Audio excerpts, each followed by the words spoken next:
ಕರ್ನಾಟಕ ಬಂದ್ ವಿಚಾರಕ್ಕೆ ಸಂಬಂಧಪಟ್ಟಂತೆ ಸಿಎಂ ಡಿಕೆಶಿ ಪ್ರತಿಕ್ರಿಯೆ ಕೊಟ್ಟಿದ್ದಾರೆ. ಬಂದ್ ವಾಪಸ್ ಪಡೆದಿದ್ದಾರೆ. ಕನ್ನಡ ಪರ ಸಂಘಟನೆ ಹಾಗೂ ರಕ್ಷಣಾ ವೇದಿಕೆಯವರು ನನ್ನ ಬಳಿ ಬಂದು ಭೇಟಿ ಮಾಡಿದ್ರು. ರೈತರ ಬಗ್ಗೆ ಹಲವು ಬೇಡಿಕೆ ಇಟ್ಟಿದ್ದಾರೆ. ಬಂದ್ ವಾಪಸ್ ತೆಗೆದುಕೊಂಡಿದ್ದಾರೆ. ಸಹಕಾರ ನೀಡಿದ್ದು ಅವರಿಗೆ ಅಭಿನಂದನೆಗಳು ಅಂತ ಹೇಳಿದ್ರು.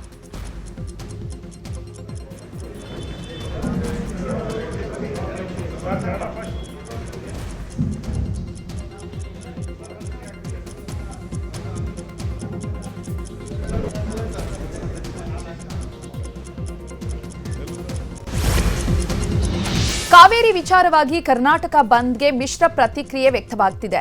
ಕನ್ನಡ ಪರ ಹೋರಾಟಗಾರ ವಾಟಾಳ್ ನಾಗರಾಜ್ ಟೌನ್ ಹಾಲ್ನಿಂದ ಫ್ರೀಡಂ ಪಾರ್ಕ್ವರೆಗೆ ಮೆರವಣಿಗೆಗೆ ಮುಂದಾಗಿದ್ರು. ಹೀಗಾಗಿ ವಾಟಾಳ್ ನಿವಾಸಕ್ಕೆ ಆಗಮಿಸಿದ ಪೊಲೀಸರು ಮನೆ ಬಳಿಯೇ ವಾಟಾಳ್ರನ್ನ ವಶಕ್ಕೆ ಪಡೆದಿದ್ದಾರೆ. ಕರ್ನಾಟಕ ಬಂದ್ ಹಿನ್ನೆಲೆ ಸಿಎಂ ಡಿಕೆ ಶಿವಕುಮಾರ್ ಸದಾಶಿವನಗರದ ನಿವಾಸಕ್ಕೆ ಕನ್ನಡ ಸಂಘಟನೆಯ ಮುಖಂಡರು ಭೇಟಿ ಕೊಟ್ಟಿದ್ದಾರೆ. ಸಾರಾ ಗೋವಿಂದು, ಕೋಡಿಹಳ್ಳಿ ಚಂದ್ರಶೇಖರ್, ಕರ್ನಾಟಕ ರಕ್ಷಣೆ ವೇದಿಕೆ, ಶಿವರಾಮೇಗೌಡ ಬಣದ ಮುಖಂಡರ ಭೇಟಿ ಮಾಡಿ ಚರ್ಚೆ ನಡೆಸಿದ್ದಾರೆ. ಯಾವುದೇ ಕಾರಣಕ್ಕೂ ಮುಂದೆ ನೀರು ಬಿಡೋಕೆ ಅವಕಾಶ ಕೊಡಬೇಡಿ ಅಂತ ಸಿಎಂಗೆ ಮನವಿ ಮಾಡಿದ್ದಾರೆ. ಕರ್ನಾಟಕ ಬಂದ್ ಬಗ್ಗೆ ಕರವೇ ರಾಜ್ಯಾಧ್ಯಕ್ಷ ಶಿವರಾಮೇಗೌಡ ಮಾತನಾಡಿದ್ದಾರೆ.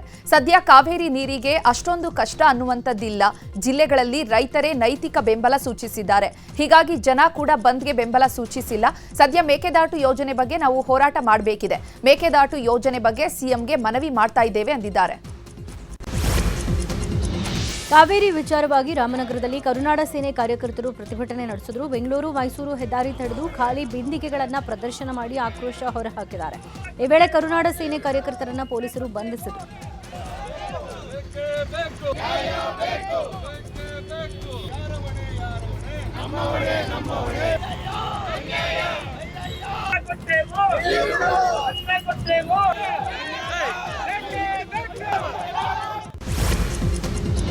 ಕಾವೇರಿ ನೀರಿಗಾಗಿ ಕರ್ನಾಟಕ ಬಂದ್ಗೆ ಬಾಗಲಕೋಟೆಯಲ್ಲಿ ನೀರಸ ಪ್ರತಿಕ್ರಿಯೆ ವ್ಯಕ್ತವಾಗಿದೆ.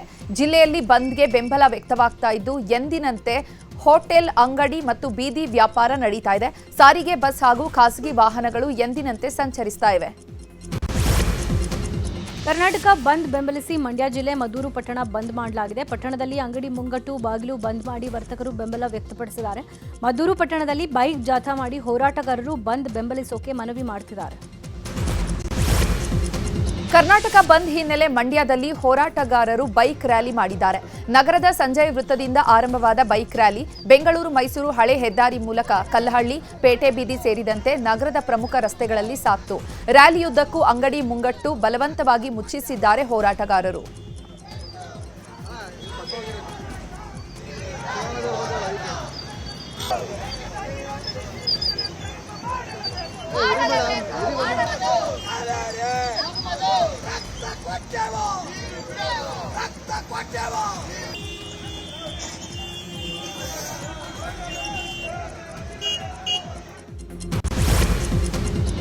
ಹಾಸನದಲ್ಲೂ ಯಾವುದೇ ಬಂದ್ ಬಿಸಿ ಕಾಣಿಸ್ತಾ ಇಲ್ಲ. ಬಂದ್ಗೆ ಕನ್ನಡ ಪರ ಸಂಘಟನೆಗಳು ಬೆಂಬಲ ಸೂಚಿಸಿಲ್ಲ. ಎಂದಿನಂತೆ ವಾಹನ ಸಂಚಾರ ನಡೀತಾ ಇದೆ.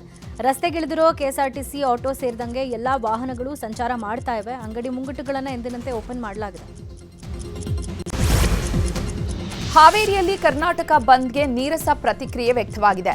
ಜಿಲ್ಲೆಯಲ್ಲಿ ಎಂದಿನಂತೆ ಅಂಗಡಿ ಮುಂಗಟ್ಟುಗಳು ಓಪನ್ ಆಗಿವೆ. ಬಸ್, ಆಟೋ ಎಲ್ಲ ಓಡಾಡ್ತಾ ಇವೆ.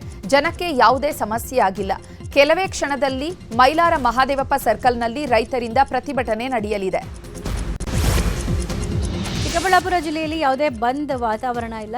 ಯಾವತ್ತಿನಂತೆ ಬಸ್, ಆಟೋ ಸೇರಿ ಎಲ್ಲ ವಾಹನಗಳು ಓಡಾಡ್ತಾ ಇವೆ. ಜಿಲ್ಲೆಯ ಯಾವುದೇ ಸಂಘಟನೆಗಳು ಬೆಂಬಲ ಸೂಚಿಸಿಲ್ಲ. ಚಿಕ್ಕಬಳ್ಳಾಪುರ ಜಿಲ್ಲೆಯಾದ್ಯಂತ ಎಂದಿನಂತೆ ಜನಜೀವನ ಆರಾಮಾಗೇ ಇದೆ. ಕೋಲಾರ ಜಿಲ್ಲೆಗೆ ಕರ್ನಾಟಕ ಬಂದ್ ಕರೆ ಬಿಸಿ ತಟ್ಟಿಲ್ಲ. ಕೋಲಾರದಲ್ಲಿ ಬಂದ್ ಆಚರಿಸಲು ಯಾವೊಂದು ಸಂಘಟನೆ ಕರೆ ನೀಡಿಲ್ಲ.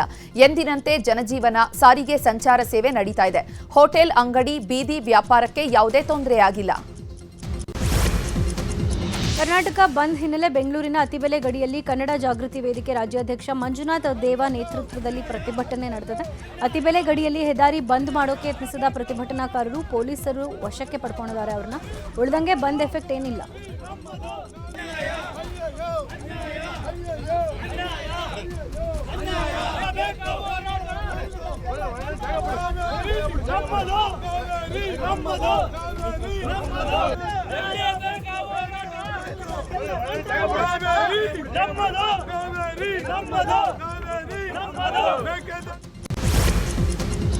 ಬೆಂಗಳೂರಿನ ಟೌನ್ ಹಾಲ್ ಮುಂದೆ ವಾಟಾಳ್ ನಾಗರಾಜ್ ಪ್ರತಿಭಟನೆ ಮಾಡುವ ಪ್ಲಾನ್ ಮಾಡಿದ್ರು. ಹೀಗಾಗಿ ನೂರಾರು ಪೊಲೀಸರನ್ನ ಟೌನ್ ಹಾಲ್ ಮುಂದೆ ನಿಯೋಜನೆ ಮಾಡಲಾಗಿತ್ತು.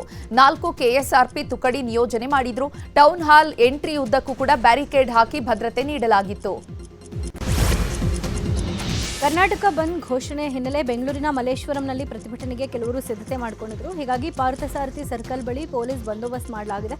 ಪ್ರತಿಭಟನಾಕಾರರು ಬಂದ್ರೆ ವಶಕ್ಕೆ ಪಡೆಯೋಕೆ ಬಸ್ ತರಿಸಿದ್ದಾರೆ ಪೊಲೀಸರು. ಗದಗ ಜಿಲ್ಲೆಯಲ್ಲಿ ಬಂದ್ಗೆ ಯಾವುದೇ ಸಂಘಟನೆಗಳ ಬೆಂಬಲ ಇಲ್ಲ, ಪ್ರತಿಭಟನೆಯ ಕಾವೂ ಇಲ್ಲ. ಎಂದಿನಂತಿರುವಂತಹ ವಾಹನ ಸಂಚಾರ ಇದೆ. ಸಾರಿಗೆ ಸಂಸ್ಥೆ, ಬಸ್, ಆಟೋ, ಖಾಸಗಿ ವಾಹನಗಳು ಓಡಾಡ್ತಾ ಇವೆ. ಜನಕ್ಕೆ ಬಂದ್ ಅರಿವೇ ಇಲ್ಲದಂತೆ ತಮ್ಮ ಪಾಡಿಗೆ ತಾವು ತಮ್ಮ ಕೆಲಸಗಳಲ್ಲಿ ಬ್ಯುಸಿಯಾಗಿದ್ದಾರೆ. ಶಾಲಾ ಕಾಲೇಜುಗಳು ಎಂದಿನಂತೆ ನಡೀತಾ ಇವೆ. ಬೆಂಗಳೂರಿನ ಕೆಂಪೇಗೌಡ ಅಂತಾರಾಷ್ಟ್ರೀಯ ವಿಮಾನ ನಿಲ್ದಾಣಕ್ಕೆ ಬಂದ್ ಎಫೆಕ್ಟ್ ತಟ್ಟಿಲ್ಲ. ವಿಮಾನ ನಿಲ್ದಾಣದಲ್ಲಿ ಎಂದಿನಂತೆ ಟ್ಯಾಕ್ಸಿಗಳ ಓಡಾಟ ಇದೆ. ಓಲಾ, ಉಬರ್, ಏರ್ಪೋರ್ಟ್ ಟ್ಯಾಕ್ಸಿಗಳು ಎಂದಿನಂತೆ ಓಡಾಡ್ತಾ ಇವೆ. ಬಂದ್ಗೆ ಕರೆ ಕೊಟ್ಟಿರುವ ಹಿನ್ನೆಲೆ ಏರ್ಪೋರ್ಟ್ನಲ್ಲಿ ಮುನ್ನೆಚ್ಚರಿಕಾ ಕ್ರಮವಾಗಿ ಬಿಗಿ ಬಂದೋಬಸ್ತ್ ಮಾಡಲಾಗಿದೆ. ಕಾವೇರಿ ನೀರು ಹಂಚಿಕೆ ವಿಚಾರವಾಗಿ ವಿವಿಧ ಸಂಘಟನೆಗಳು ಕರ್ನಾಟಕ ಬಂದ್ಗೆ ಕರೆ ಕೊಟ್ಟಿವೆ. ಹೀಗಾಗಿ ರಾಜಧಾನಿ ಬೆಂಗಳೂರಲ್ಲಿ ಯಾವುದೇ ಅಹಿತಕರ ಘಟನೆಗಳು ನಡೆಯದಂತೆ ಮುನ್ನೆಚ್ಚರಿಕೆ ವಹಿಸಲು ಪೊಲೀಸ್ ಇಲಾಖೆ ಕಟ್ಟುನಿಟ್ಟಿನ ಕ್ರಮ ಕೈಗೊಂಡಿದೆ. ಇದು ಕರ್ನಾಟಕ ಬಂದ್ ವಿಚಾರ ಹಿನ್ನೆಲೆ ಬೆಂಗಳೂರಿನ ಮೆಜೆಸ್ಟಿಕ್ನಲ್ಲಿ ಎಂದಿನಂತೆ ಬಸ್ ಸಂಚಾರ ಆಗ್ತಾ ಇದೆ. ಬಿಎಂಟಿಸಿ, ಕೆಎಸ್ಆರ್ಟಿಸಿ ಬಸ್ಗಳು ಸಂಚರಿಸ್ತಾ ಇದ್ದು ಮೆಜೆಸ್ಟಿಕ್ ಸುತ್ತಮುತ್ತ 2 ಕೆಎಸ್ಆರ್ಪಿ ತುಕಡಿ ನಿಯೋಜನೆ ಮಾಡಲಾಗಿದೆ. ರಾಜಕೀಯ ಸುದ್ದಿಗಳನ್ನ ನೋಡೋಣ. ಪರಿಷತ್ ಸಭಾಪತಿ ಚುನಾವಣೆಗೆ ಬಿಜೆಪಿ ಜೆಡಿಎಸ್ ಅಭ್ಯರ್ಥಿ ಹಾಕುವಂತಹ ವಿಚಾರಕ್ಕೆ ಸಂಬಂಧಪಟ್ಟಂತೆ ಕೆಪಿಸಿಸಿ ಅಧ್ಯಕ್ಷ ಬಿಕೆ ಹರಿಪ್ರಸಾದ್ ಮಾತನಾಡಿದ್ದಾರೆ. ಯಾರು ಬೇಡ ಅಂತ ಹೇಳಿದ್ರು, ಪ್ರಜಾಪ್ರಭುತ್ವದಲ್ಲಿ ಎಲ್ಲರಿಗೂ ಹಕ್ಕಿದೆ, ಸ್ವಾತಂತ್ರ್ಯ ಇದೆ. ಸಭಾಪತಿ, ಉಪಸಭಾಪತಿ ಚುನಾವಣೆಗೆ ಭಾಗಿಯಾಗಲಿ ಎಂದಿದ್ದಾರೆ. ಜೆಡಿಎಸ್ ಬಿಜೆಪಿ ನಾಯಕರ ವಿರುದ್ಧ ಶಾಸಕ ಪ್ರದೀಪ್ ಈಶ್ವರ್ ಲೇವಡಿ ಮಾಡಿದ್ದಾರೆ. ನಾಳೆ ಬಿಡದಿ ನಾಟಕ ಆರಂಭ ಆಗುತ್ತೆ. ನಾಟಕ ರತ್ನ ಕುಮಾರಸ್ವಾಮಿ ಅವರ ನಾಟಕ ಅದು. ಮುಖ್ಯ ಪಾತ್ರಧಾರಿ ಕುಮಾರಣ್ಣ, ಶಕುನಿ ಪಾತ್ರಧಾರಿ ಅಶೋಕಣ್ಣ, ದುಶ್ಯಾಸನ ಪಾತ್ರಧಾರಿ ರವಿಕುಮಾರ್, ಇಲ್ಲವೇ ಛಲವಾದಿ ಅಣ್ಣ ನಿರ್ವಹಿಸ್ತಾರೆ. ಸಮಯ ಕುಮಾರಣ್ಣ ನಿಗದಿ ಮಾಡ್ತಾರೆ. ಬಿಡದಿ ನಾಟಕವನ್ನು ಅದ್ಭುತವಾಗಿ ಮಾಡ್ತಾರೆ ಅಂತ ಕಿಡಿಕಾರಿದ್ದಾರೆ. ಸಿಎಂ ಡಿಕೆ ಶಿವಕುಮಾರ್ ಅಧ್ಯಕ್ಷತೆಯಲ್ಲಿ ಇಂದು ಮಧ್ಯಾಹ್ನ 3 ಗಂಟೆಗೆ ಸಚಿವ ಸಂಪುಟ ಸಭೆ ನಡೆಯಲಿದೆ. ವಿಧಾನಸೌಧದ ಸಂಪುಟ ಸಭಾಂಗಣದಲ್ಲಿ ಸಂಪುಟ ಸಭೆ ನಿಗದಿಯಾಗಿದೆ. ಸಿಎಂ ಡಿಕೆ ಶಿವಕುಮಾರ್ ನೇತೃತ್ವದ ಸಂಪುಟದ ನೂತನ ಸಚಿವರಿಗೆ ಖಾತೆ ಹಂಚಿಕೆ ಆಗಿದೆ. ಸಚಿವ ಮುನಿಯಪ್ಪಗೆ ಸಮಾಜ ಕಲ್ಯಾಣ ಇಲಾಖೆ, ಬಿ ನಾಗೇಂದ್ರಗೆ ಯೋಜನೆ ಮತ್ತು ಸಾಂಖ್ಯಿಕ, ಪಿಎಂ ನರೇಂದ್ರ ಸ್ವಾಮಿಗೆ ಕೃಷಿ, ಎಚ್ಸಿ ಬಾಲಕೃಷ್ಣಗೆ ಪೌರಾಡಳಿತ ಸೇರಿದಂತೆ ನೂತನ ಸಚಿವರಿಗೆ ಖಾತೆ ಹಂಚಿಕೆ ಮಾಡಲಾಗಿದೆ. ಮಹಿಳಾ ಮತ್ತು ಮಕ್ಕಳ ಕಲ್ಯಾಣ ಇಲಾಖೆಯನ್ನ ಯಾರಿಗೂ ಹಂಚಿಕೆ ಮಾಡದೆ ತನ್ನ ಬಳಿಯೇ ಸಿಎಂ ಇಟ್ಕೊಂಡಿದ್ದಾರೆ. ಅಧಿವೇಶನ ಮುಗಿದ ಬಳಿಕ ಇಬ್ಬರಿಗೆ ಮಂತ್ರಿಯಾಗುವ ಭಾಗ್ಯ ಇದೆ. ಮಳೆ ಕೊರತೆ ಹಾಗೂ ಬರ ಪರಿಸ್ಥಿತಿ ಹಿನ್ನೆಲೆ ಬಿಜೆಪಿ ಬರ ಅಧ್ಯಯನ ತಂಡ ಶೀಘ್ರದಲ್ಲೇ ಹಾವೇರಿ ಜಿಲ್ಲೆಗೆ ಆಗಮಿಸ್ತಾ ಇದೆ. ಆಗಸ್ಟ್ ಕೊನೆಯ ವಾರದಲ್ಲಿ ತಂಡ ಹಾವೇರಿಗೆ ಭೇಟಿ ನೀಡೋ ಸಾಧ್ಯತೆ ಇದೆ. ಬ್ಯಾಡಗಿ, ಹಾನಗಲ್ ಸೇರಿದಂತೆ ಜಿಲ್ಲೆಯ ವಿವಿಧ ಭಾಗಗಳಲ್ಲಿ ಬರ ಪರಿಸ್ಥಿತಿಯ ಅಧ್ಯಯನ ನಡೆಸಲಿದೆ. ರಾಜ್ಯ ಸುದ್ದಿಗಳನ್ನ ನೋಡೋಣ. ಬೆಳಗಾವಿ ಜಿಲ್ಲೆ ಮಲಪ್ರಭಾ ನದಿಯಲ್ಲಿ ಬೃಹತ್ ಗಾತ್ರದ ಮೊಸಳೆಗಳು ಪತ್ತೆಯಾಗಿವೆ. ಬೈಲಹೊಂಗಲ ತಾಲೂಕಿನ ಮಾಟೋಳಿ ಜಾಕ್ವೆಲ್ ಬಳಿ ನದಿ ದಂಡೆ ಮೇಲೇನೆ ಮೊಸಳೆಗಳು ಪ್ರತ್ಯಕ್ಷವಾಗಿದ್ದು ಗ್ರಾಮಸ್ಥರಲ್ಲಿ ಆತಂಕ ಮನೆ ಮಾಡಿದೆ. ದಾಬಸ್ಪೇಟೆ ಬಳಿಯ ಶಿವಗಂಗೆ ಬೆಟ್ಟದಲ್ಲಿ ನಾಪತ್ತೆಯಾಗಿರೋ ಟೆಕ್ಕಿ ಅದ್ವೈತ್ ಉಪಾಧ್ಯಾಯಗೆ ಹುಡುಕಾಟ ಮುಂದುವರೆದಿದೆ. ಎನ್ಡಿಆರ್ಎಫ್ ತಂಡದ ಜೊತೆಗೆ ಜ್ಯೋತಿರಾಜ್ ಕೂಡ ಅದ್ವೈತ್ ಹುಡುಕಾಡ್ತಾ ಇದ್ದಾರೆ.